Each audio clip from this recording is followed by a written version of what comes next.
World Financial Group offers entrepreneurs from all backgrounds the opportunity to start their own business on a level playing field.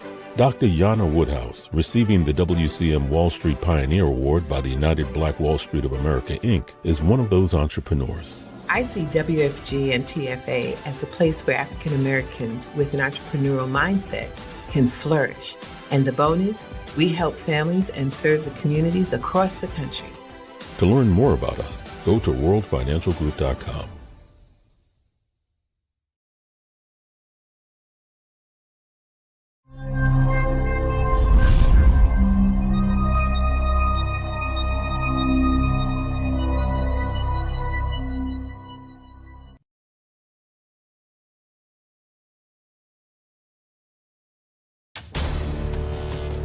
We are the sons and daughters of the soul. We are resilient and forever forward-thinking.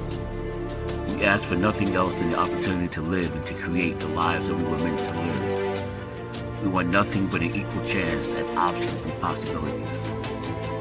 The same possibilities and options to live out our potential as our fellow man. We want to be heard, understood, and expressive in our reality. We are the future. We are the creative. We are here.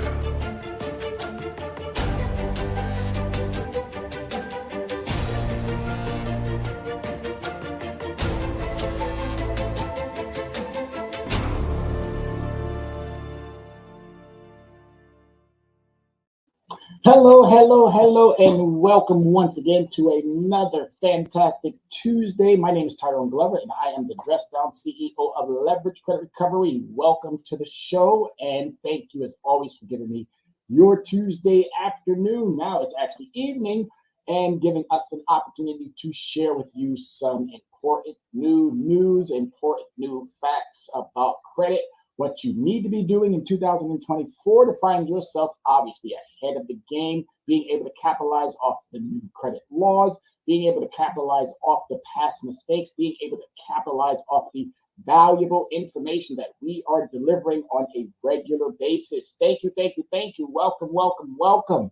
And as we get ready to get started, as always, I would love for you to grab that device and send out a couple of invites. Tell people, you know what, that guy's back on again. He's sharing that information. Tune in.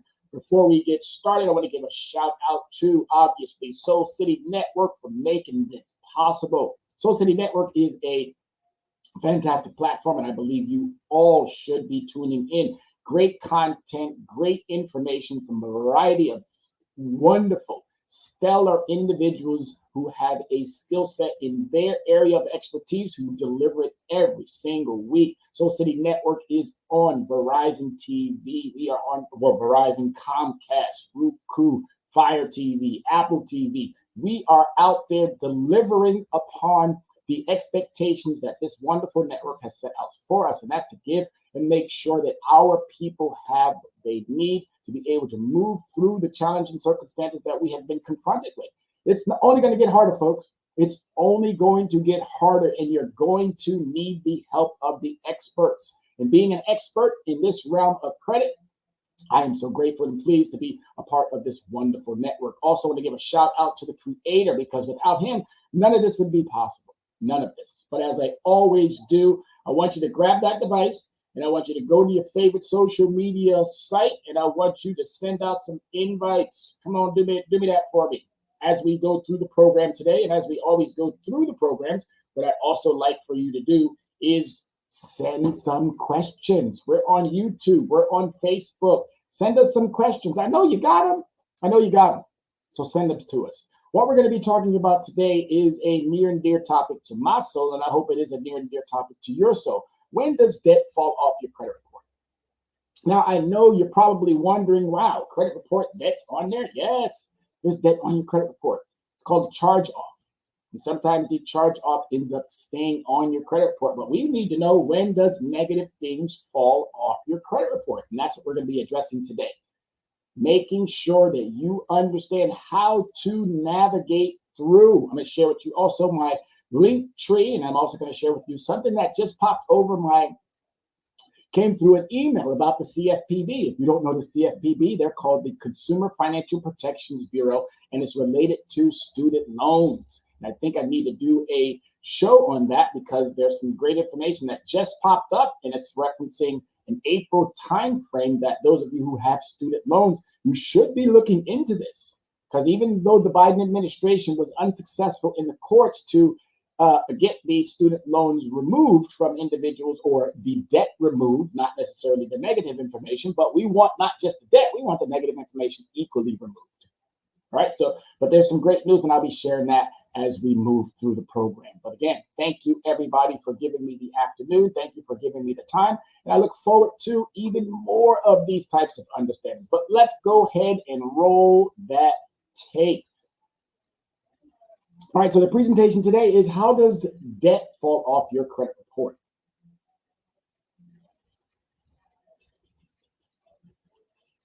Just got to make sure I'm all set up. There we go. All right, so who am I, first and foremost? Welcome to our presentation about the CEO, Tyrone Glover. Hello, my name is Tyrone Glover, and I am the creator, founder, and CEO of Leverage Credit Recovery. I've had the pleasure of assisting hundreds, if not thousands, of consumers over the past 20 years resolve credit-related issues and concerns. And it's been a beautiful journey. Trust me when I tell you, it's been something truly remarkable and amazing to be able to help individuals. As an educator, I've had the unique opportunity to educate all levels of our society, from the corporate boardroom to the classroom. I possess skills, knowledge, and abilities which have made me a true asset and authority in this space related to personal and business credit.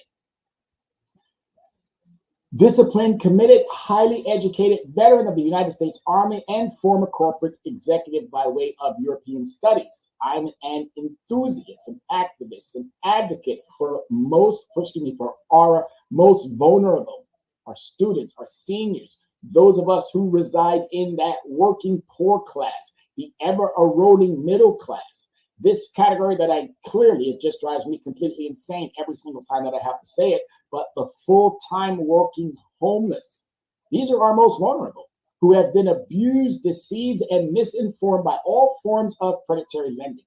The courts and credit reporting agencies, Equifax, TransUnion, and Experian. I had a huge misunderstanding with a lawyer. Again, huge. He was trying to tell me about charge-offs and how the court doesn't look at it like that. And because, again, the narrative is always leaning towards those who are abusing other individuals. And it's now time for us to change the narrative. I sent an individual just recently to court, prepared her so good. And this was a senior. I prepared her so good. She went to court, slayed two lawyers, slayed them, all because she was well prepared. So if you are facing any type of credit situation that has you going to court, you need to reach out. Even prior to, if you're unsure about some of these circumstances, you need to reach out. Don't have your funds or resources taken away and then have to go back and fight to get them back. But either way, we're going to win. You're going to win. Why are you going to win? Because we or you don't speak the language that I speak when it comes to understanding credit.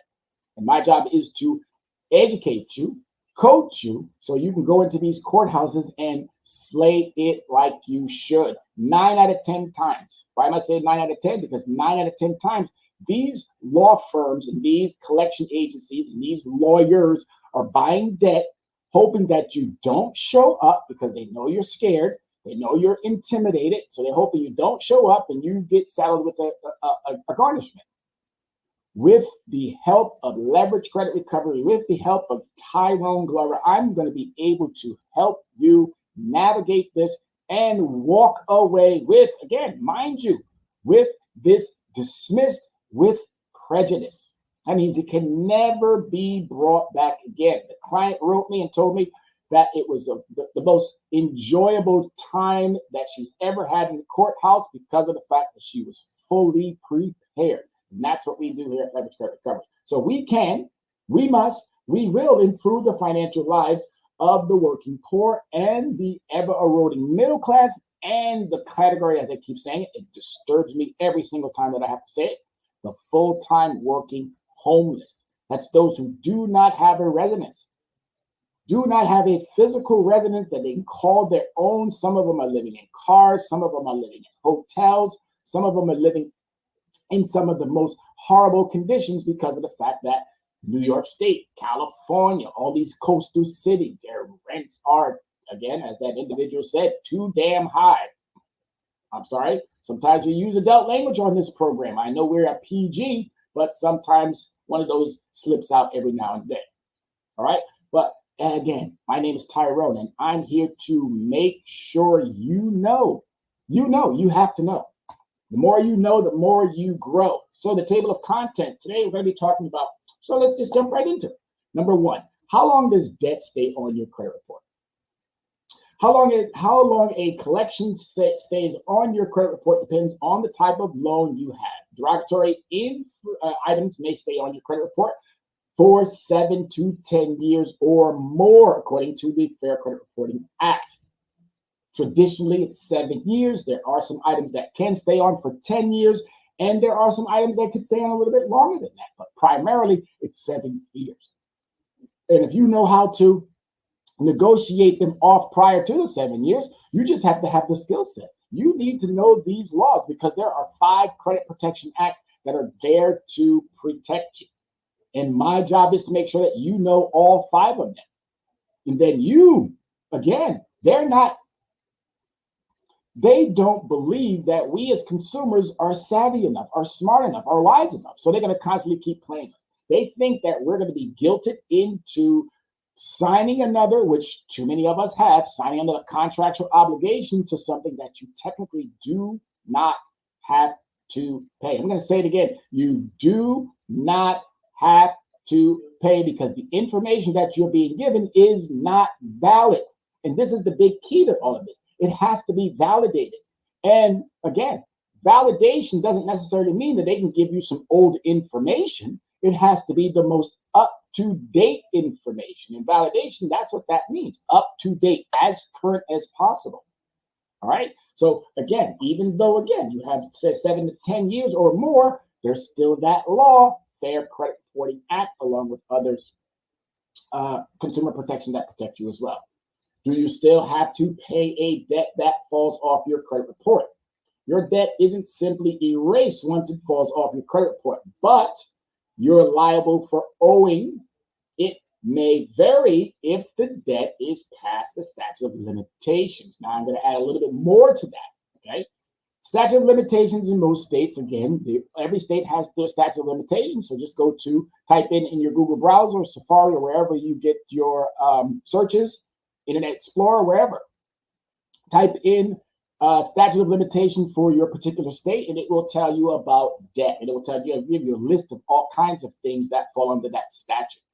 But when it comes to debt, all right, debt is a commodity. It goes up in value and it goes down in value. All right. And individual companies, not individuals, but individual companies who have deep pockets, they're buying debt. They're buying debt at 4 cents on the dollar. 4 cents. Now, think about that for a second. If somebody's buying your debt at 4 cents, how is it that you owe the full amount? Debt has to have reduced itself. That's why they have this thing called the bad debt deduction.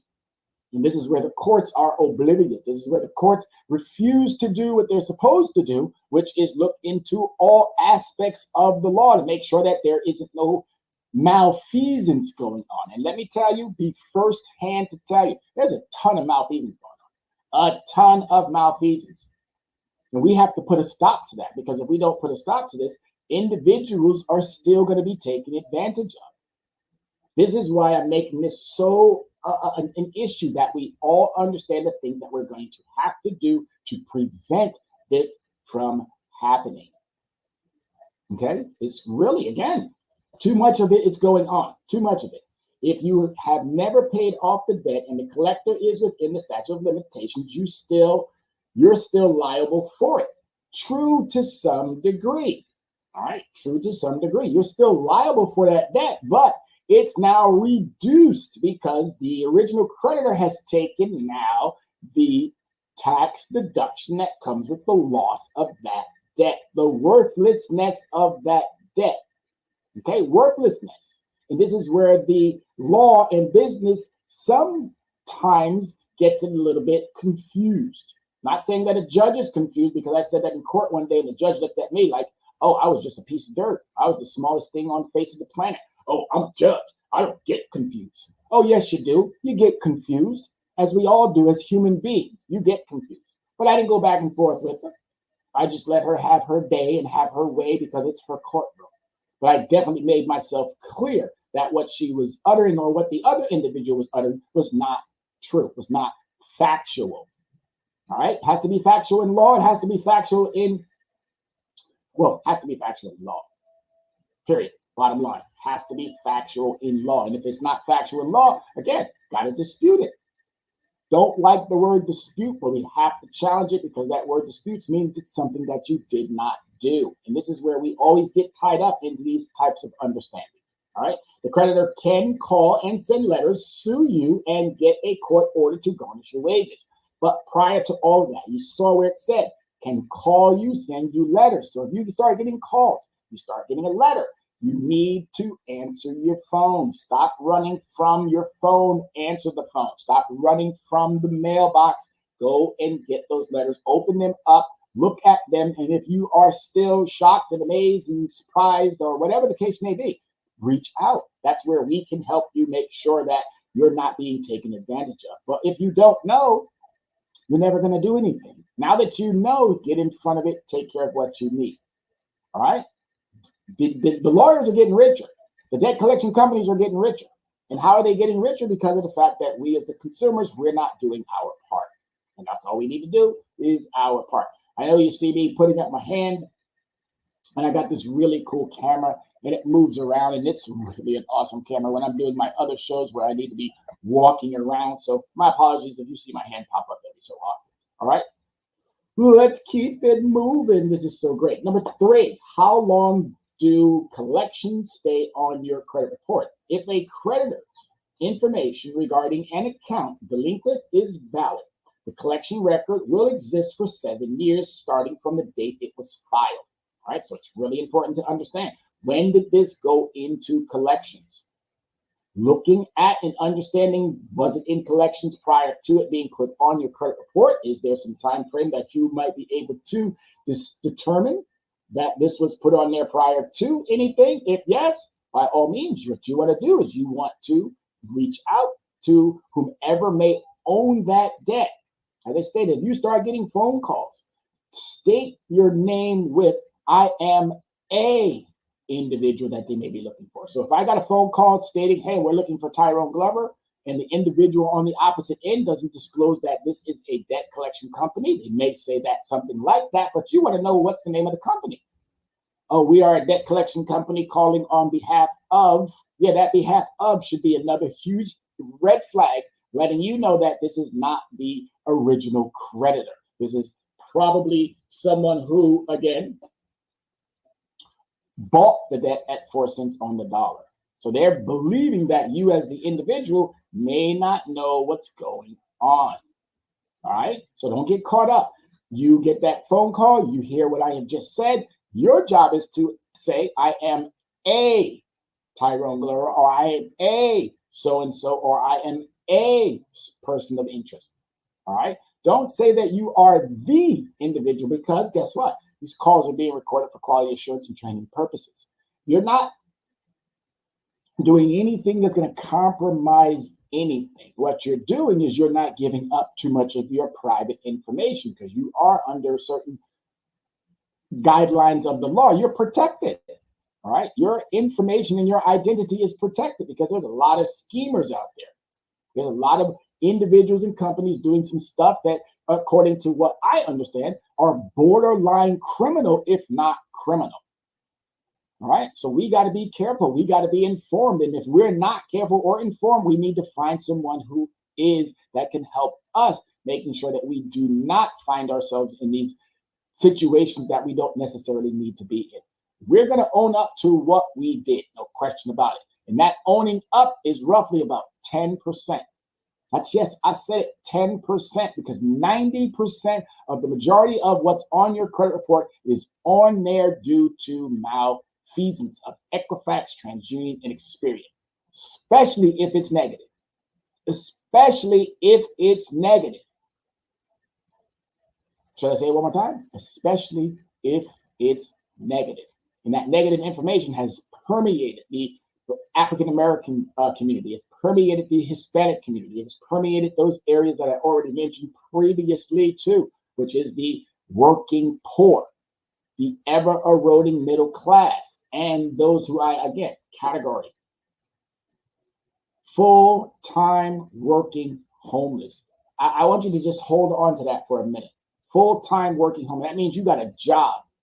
That means you are working. That means you are providing. But unfortunately, due to the cost of living, your wages has stayed stagnant and you are unable to provide the types of residence that all of us are entitled to.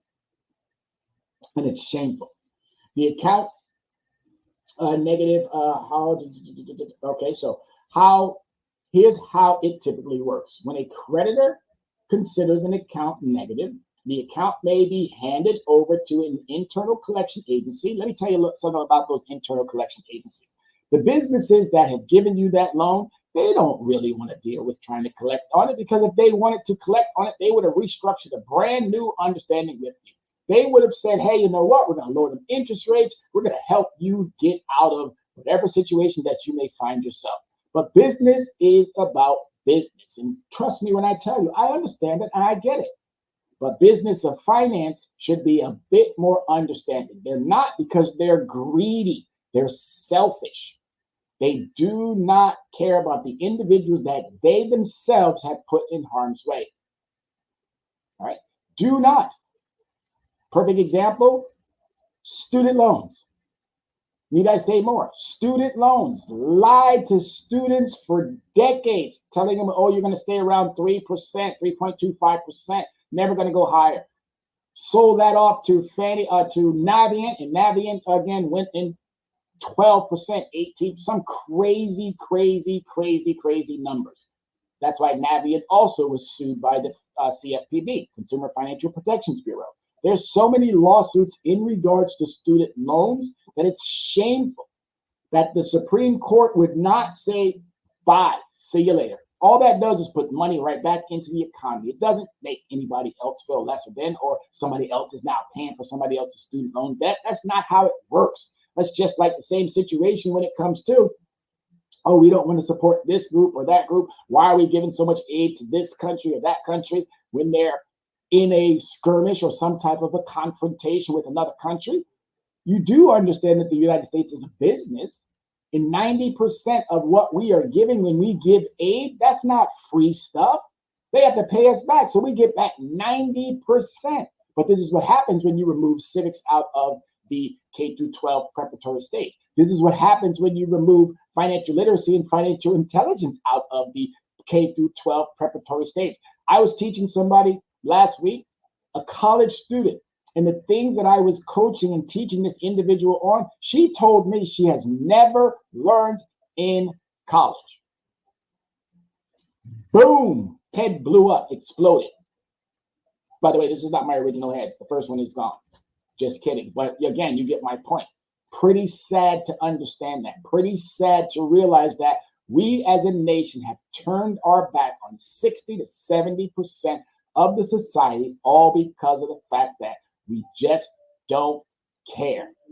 Now, I don't say nothing negative about government, because government is there to do the right thing. It's governance of the individuals that we have elected who will not do the right thing. No matter what we as individuals do, they will not do what they're supposed to do. Number one reason why they won't is because the majority of them are invested. Oh, yes, they are.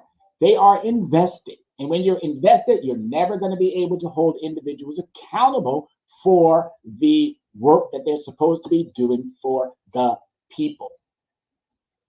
Anytime I got congressional leaders on MSNBC or Fox News or all the other variety of channels talking this crazy stuff, I'm looking at them like, wow, that's the way elected officials get to talk to people? That's a little bit wild. But this is what happens when the paradigm is shifted. when the people who put the individuals in play now are being played by the individuals that they put in political office. Shameful. All right. So that's one of the main reasons why, again, it's challenging for regulators to do their part. So we, the consumer, always suffers. All right. So the account debt is sometimes sold to an outside debt collection agency. And I love the fact that they said sometimes. Oh, yeah, sometimes sold. It's sold primarily all the time. Because as I said, if you are an institution and you're an institution where you have investors, those investors are not going to invest in you if you got a mountain full of debt. They're not going to do that. That's number one rule to invest in is don't invest in a company that's carrying too much debt. So, of course, those companies are going to clear up those books as they do every single year. As the interest rates go up and down, they make sure that them books is ready for if they have to go out and borrow again. So what makes you think that the consumer shouldn't be doing the exact same thing? It's sold all the time, and it's sold at pennies. New debt is sold at 9 cents, then it reduces itself down to about 7 cents, reduces itself down to about 5 cents, but the lowest it possibly goes could be about 1 to 2 cents. Yes, 1 to 2 cents on every dollar. That's a business that you want to be in, especially if you can guilt someone into thinking that they still owe this debt, when in all actuality, as I said, I don't care what any of these legal experts say. They haven't done their homework, and the majority of them are just general legal practitioners. They know a little bit, but they don't know enough about the area of expertise or specialty that I know. Because if they did, guess what? They would probably be helping more consumers instead of just capitalizing off the fact that they can charge them up to $1,700 an hour to represent them. Greed has run rampant through this country. And I believe Gordon Gekko from Wall Street said greed is good. No, greed is disturbing. It's very much disturbing. And it needs to come to an immediate halt, or more individuals are going to find themselves dealing with circumstances that they themselves should not be in. All because of a little hiccup, all because of a little mistake. And you're going to be in purgatory, financial purgatory for the rest of your days. Absolutely not. Not as long as I got breath in my body, not as long as I have the ability to be on a network like Soul City and be able to get this information out there into the world. Not as long as I can do what I need to do. You're not going to be there. And we're going to do everything that we must to make sure that we can secure your financial stability. You got to want it more than us. You got to want it more than those who are presenting it to you. And if you do, trust me when I tell you, we will be there. All right, so here's some of those understandings about here's how long you can expect derogatory marks to stay on your credit report. All right, so hard inquiries, 2 years. All right, so if you are out there inquiring, it could again, it all depends on, did you do the inquiry? If you didn't, there are two kinds of inquiries. There's a soft inquiry, which allows for you to look at your credit report on yourself. That's considered a soft inquiry. Or if you're in the market of buying a car or buying a home or getting a loan product, there's a thing called soft inquiries where it does not impact your credit report. Then there are those which you can see here, which is a hard inquiry. That will impact your credit report, and it can stay on your report for up to 2 years. And this is where the most important piece of this entire thing is that word right there, can. Can is not a definitive word. When you are someone like myself who understands the meaning of words, a definitive word is a must. All right, it must. There's nothing you can do because it must stay there. A can is not. Can stay there. It can come off. It's completely up to you. All right. So that's what's critical to understand. It can stay on your report. So that's up to you to negotiate it off. Money owed to or granted by the government. All right. The government will come after you too if you've done some stuff where they need to take you to court. But if you got a solid argument, based off facts, you can go into court and you can slay that too. Late payment, 7 years. Foreclosure, 7 years. Short sale, 7 years. Collection account, 7 years. Now, here's where it gets a little bit more challenging. Your Chapter 13, 7 years. And there's other chapters as well that can also stay a little bit longer. A judgment 7 years or until the statute of limitation expires, whichever is longer. All right. Unpaid taxes indefinitely or 7 years from the last date paid. But all of this is business transactions which are negotiable. If you know how to negotiate, you can negotiate yourself a fantastic, I hate to say deal, but an arrangement, a contractual obligation that allows for you to meet that obligation without harming you further. That's what these things should be all about. But unfortunately, the greed, the gouging, as we already know when it comes to what's going on in the supermarkets. They just talked about it, and I can't wait to do a show referencing how supermarkets and all of these places where we buy our groceries are gouging, stealing from the very individuals that make them rich. And all because of inflation, they're getting away with it. Because we don't have regulators, we don't have the manpower in this country to go out and scan, as I did when I worked for a variety of different grocery stores, to make sure that those prices were in line with, number one, with what the company is saying. But we know that individuals can go in that back office, at least I know, they can go in that back office, hit a couple of keys, they get a label, they go right out there on that floor, slap that label on there, and guess what?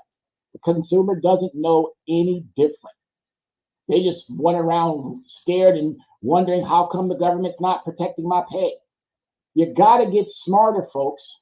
Got to. And that's what these shows are all about.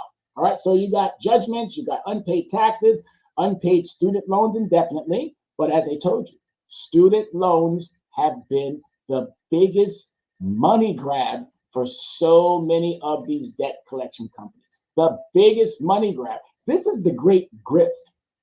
All right. The great grift. Companies, individuals, millionaires, billionaires grifting. And it is really sad to say that about this country that I so dearly love and serve, that we're taking advantage of the most vulnerable individuals, grifting, all because they don't know. Well, now, folks, you now know. And I would hope now that you know, because as always, when you know better, what are you supposed to do? Do better. All right. So again, this is your credit score pyramid. Eat junk food sparingly. Pay off a little debt pay off a little more of your debt every month. All right. Put these things into practice. Keep balances low, less than 30%. It's not that hard to do. I can walk you through how to do that. Equally allocate your credit to certain understandings. Create a budget. Use the proper transaction method, which is credit. I know we like to use our debit and we like to use our cash, but use the proper transaction method. And make timely payments. If you're bringing down that utilization, you have to wait a couple of days, 5 to 7 business days. And you have to be on that line calling them up and saying, hey, why hasn't this reported? Because what we have found out and what's really creating the most harm for consumers is that the fact that these credit reporting agencies are not reporting in the manner in which they should, which is protecting us, the consumer. They're waiting up to 28 days later. That's shameful. Because they know, as I said, the 60 to 70% of the individuals that I've just talked about, these are the ones who need to use their product almost immediately as they pay it. But our job is to make them financially aware so that they will not have to run back out to use that product as soon as they made that payment. That they can wait that 5 to 7 business days. After they've waited that 5 to 7 business days, then they're on the line, on the phone, calling the creditors saying, hey, you haven't reported. They're now in violation. You can sue them. But if you don't know these things, they get away with bloody murder. All right, so payment due. Do I still have to pay a debt that falls off my credit report? If you never paid off the debt, but it is past the statute of limitations, the debt is now considered time barred. All right. How you act on a time-barred debt that falls off your credit report is your choice, according to the FTC, which is the Federal Trade Commission. You can do one of the following: pay nothing, Pay part of the debt, pay the total of outstanding debt. No, pays nothing, pay part of the debt, or pay the total outstanding balance. Regardless of which option you choose, talk to an attorney about the best path forward before contacting a debt collector. I'm going to tell you right now, a lot of these attorneys are the debt collectors. Oh yeah, sad to say. Yes, a lot of attorneys have now, because they have deep pockets, have gotten into that business. Gotten into the business of, again, they're settling. You got me? Settling. An attorney is going to go in, they're not going to argue for you. They're going to settle for you. You can settle yourself. You just have to know what they know. And a lot of times, like I told you, we know more than what they know because these are general practitioners. They're doing it because they have the title lawyer. And anytime a debt collection company or a law firm or another law firm gets another letter from a law firm, they're going to sit down and they're going to talk law. They're going to talk, how can we settle this? How can we navigate through this without having to go into a courtroom so that it becomes public record? That's why the number one reason why a company doesn't want to negotiate with you when it gets this far. They're ready to write it off their books, which they do. And they don't write it off one at a time. No, they write it off in millions, if not billions of dollars. All right. So depending on your state, debt collectors might be allowed to call you and try to collect on a time-barred debt. However, creditors and debt collectors cannot sue you or threaten a lawsuit to collect on the debt that's outside the statute of limitations. But if you get in front of all of these situations, guess what? You'll never have to deal with any of what I'm mentioning right now. You'll never have to deal with none of it. It will be a thing of the past because you have now become a wise, savvy, smart, intelligent consumer. If you're looking to put your debt behind you and move on with a clean slate, a surefire way to pay what you owe, or at least an agreed upon part of what you owe. Before making the phone call, make sure you know these things, that the debt is legally yours. A lot of times when you get a phone call, that's a fishing expedition. They don't know if you're the right person. They're fishing. So they're going to do whatever they need to do to trick you into agreeing upon something that you yourself probably don't even know it's yours. But again, you got a loan. You may have gotten a car. You may have gotten a credit card. Yeah, you're not, oh, yeah, I did get that. So, yeah, I feel guilty. Guess what? You shouldn't. Because you didn't live up to your obligation, yes, you should in that regard. But because we know how the process works in 90% of the time, 10%, as I said, you own up to because, yes, it didn't go in the manner because you lost a job. You lost a spouse. Your income has never increased due to wage stagnation. Cost of living has gone up tremendously, but yet your level of income has stayed where it has been. When you get a 2% raise, the cost of living goes up 5%, so you're still down 3%. But yet they keep running around here talking about, oh, well, the working poor, their income has gone up. Income goes up, cost of living goes up. What doesn't really go up? Your income. Okay, you can keep balancing it out or trying to figure out some tricky voodoo math. Still is the same. 2 plus 5, or excuse me, 2 minus 5 is 3. That means you're still down 3. It's not that hard. Simple math. But this is the part that I need to make sure that we are all fully versed on. All right, so you have those options. What you can realistically afford to pay monthly or a lump sum. If you do happen to find yourself in this situation where the debt is still with the original creditor, in the original creditor's hand, the original creditor is calling and reaching out to you. This is prior to it being charged off. This is prior to it making it to a law firm. Because as I stated, and I'm going to constantly keep saying it, the original creditor does not want to be in the business of collecting debt that has now gone past 30 days, 60 days, 90 days, 120 days. They do not want to be in the business of that. They will write that off because it's called a bad debt deduction, and that is their protection. and they'll use it every single time. This is what you as a consumer needs to know. All right? If you negotiate a pay for less than the full amount, get the payment agreement in writing from the creditor before you send any payment. Again, you're locking yourself into a contractual obligation. So definitely, for sure, you want to make sure that whatever it is that you're locking yourself into, that it is in writing. And then you're going to be held accountable just like you should hold them accountable.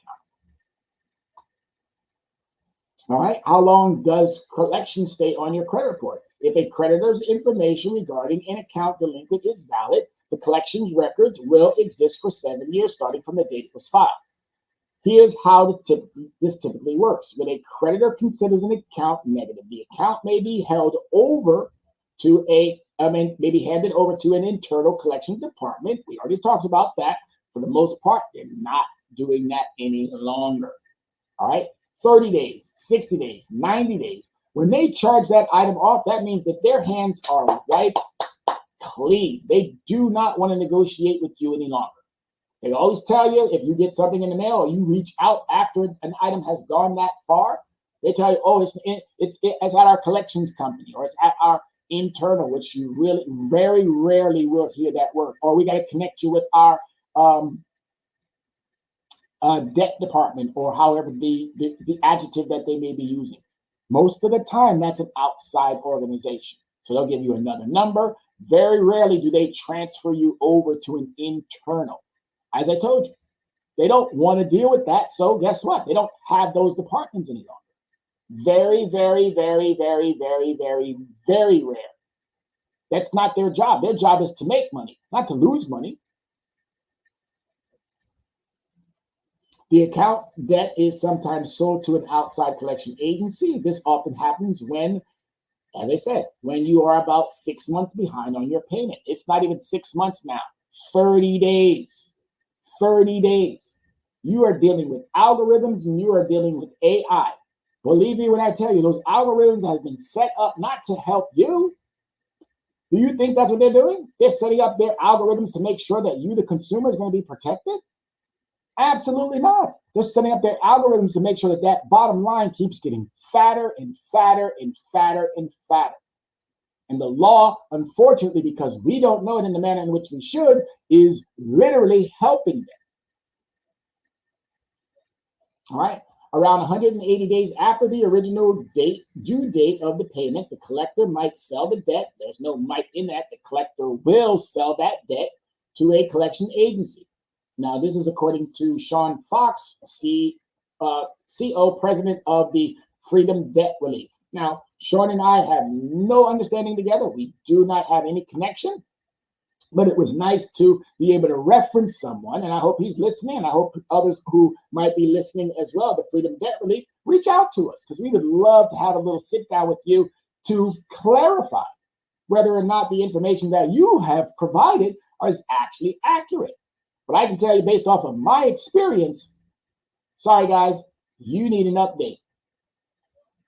All right, this step indicates that the creditor has decided to give up on getting payment on its own. Selling to collection agencies is a way to minimize the creditor's loss. But let me ask you this. If the United States government says you're entitled to have a business, and clearly when you make a profit, the government wants that bread. They want that money. They want you to pay taxes on that profit. But when you lose money, do you think the government wants to see your business go under? No. So guess what the government's going to do? They're going to almost give you back 99% of that debt. 99% of that debt they're going to give you back. So that means there's only 1% left. And shouldn't you, as a consumer, if the government says, okay, 99% of that debt is going to be given back to the company who we got the loan from or that financial product from, shouldn't you only be beholden to that 1%?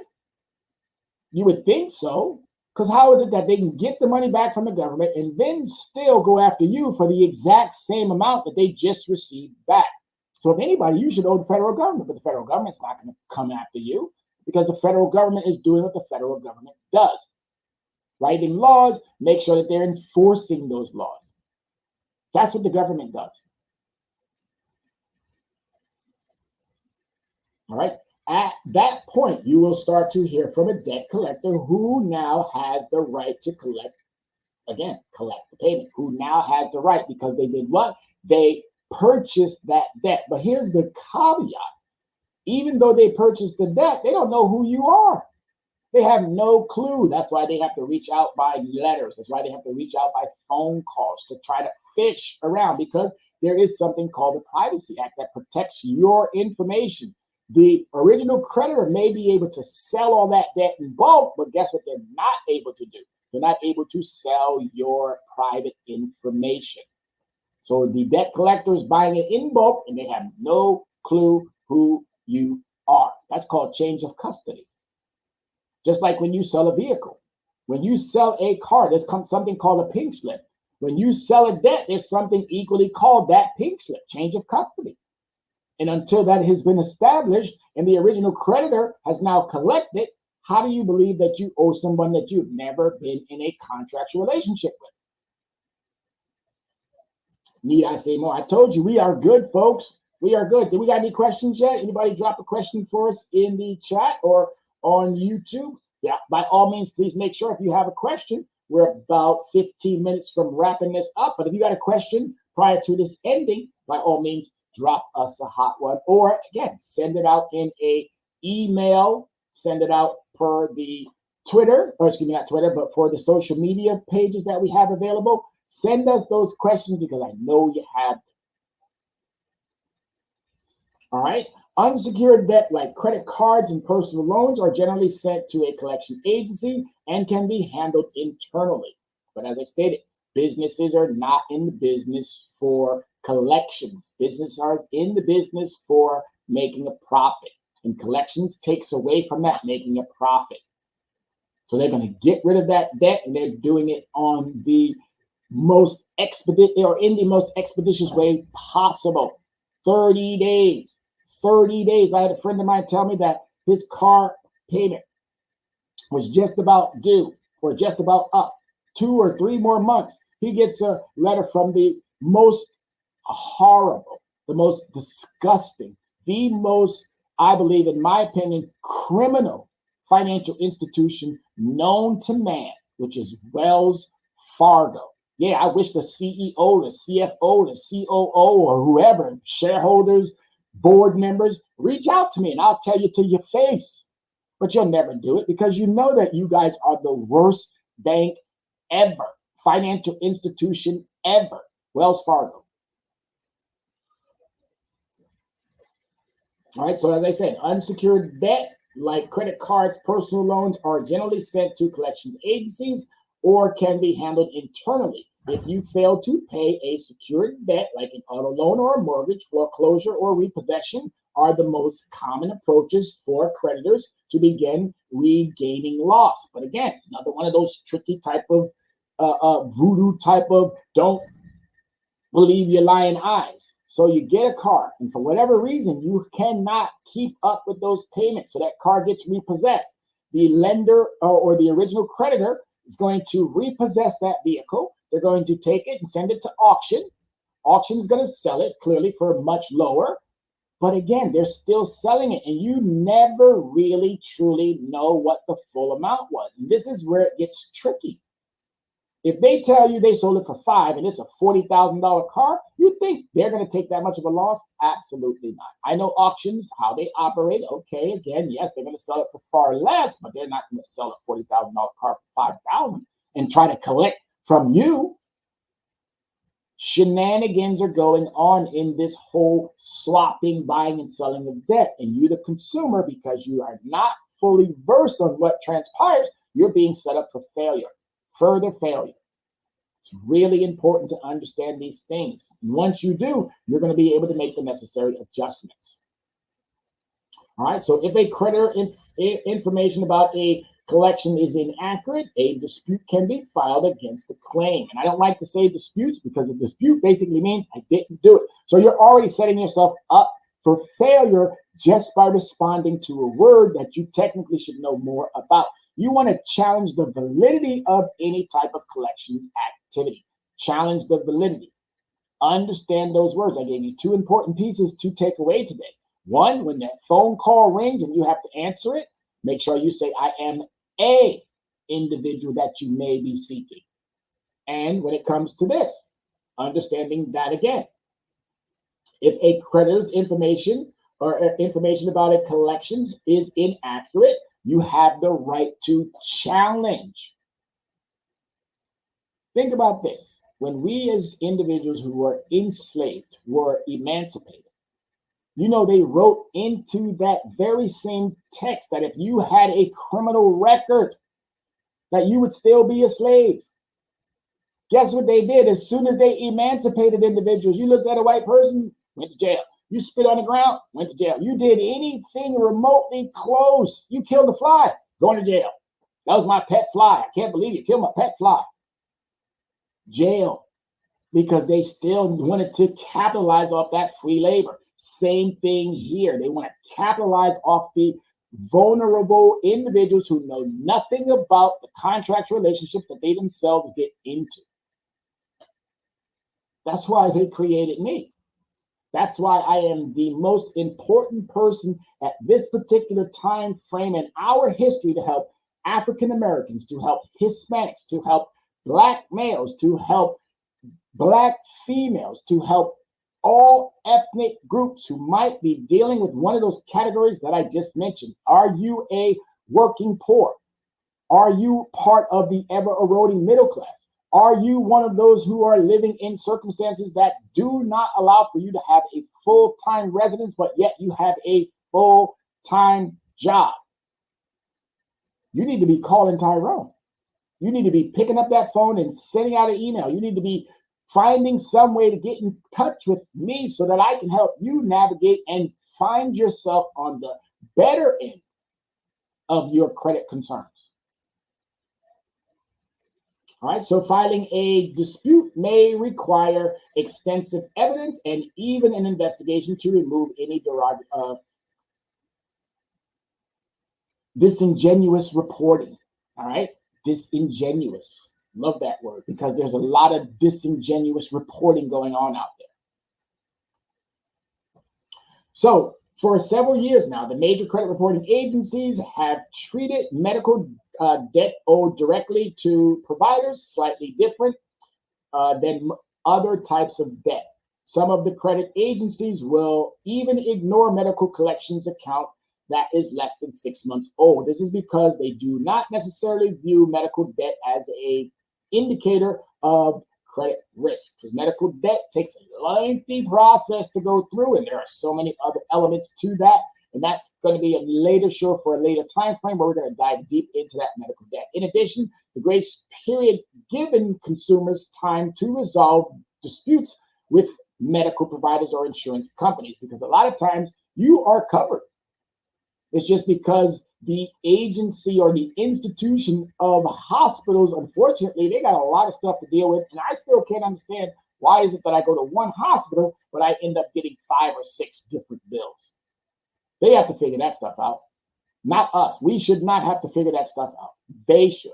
Put it all on one, make sure that it is itemized so that we, the consumer, can understand it, but there should not be a bill coming from here, another bill coming from there, another bill coming from there, another bill coming from there. This is what I said about, again, our congressional leaders. They're invested in medical billing. They're invested in these entities. And anytime you're invested in these entities, you're not going to write policies or laws that are going to harm your bottom line, but you'll definitely write them so that they harm the consumer. All right. Even after the unpaid medical debt is added to your credit report, it may not factor as heavily into the overall credit score or other accounts in collections. You got to remember that these algorithms and these situations have been designed to hurt. So it is going to have some type of an impact. However, be sure you fully understand what constitutes medical debt in the eyes of a credit agency. Medical bills only become medical debt if the unpaid money is owed to a provider such as a doctor, hospital, or a lab. And that's, again, what bothers me. Why am I getting charged for the doctor who works in the hospital, and then I'm getting also a lab, MRI, X-ray? You're getting all of this stuff, but it's only in one hospital. You mean to tell me that the hospital could not figure out how to put it all into one? Because they want to keep you at a disadvantage. All right? If you paid your medical expense using a credit card, it is now viewed by the credit agency as medical debt. It becomes part of the credit card debt. All right? Paying off your debt that has already been sent to a collection agency will help improve your credit score. However, payment at this point will not remove collection actions from your credit profile. Yes, it will. Okay, I like to be able to correct individuals. That's why I go and I look at their stuff, put it all into a nice PowerPoint presentation so I can give you accurate information, because a lot of these places, all they're trying to do is, again, dupe the consumer, dupe us, take us for a ride. However, payment at that point will not remove collections. Yes, it will. Everything is negotiable. Everything is negotiable. Everything is negotiable, because I said at the beginning, an item can stay on your credit report. You just have to know how to accurately remove it by doing your part as a consumer. Under certain conditions, the collections agency can remove the report from your credit profile. One of these conditions is known as pay for deletion letters. Oh, so wait a minute.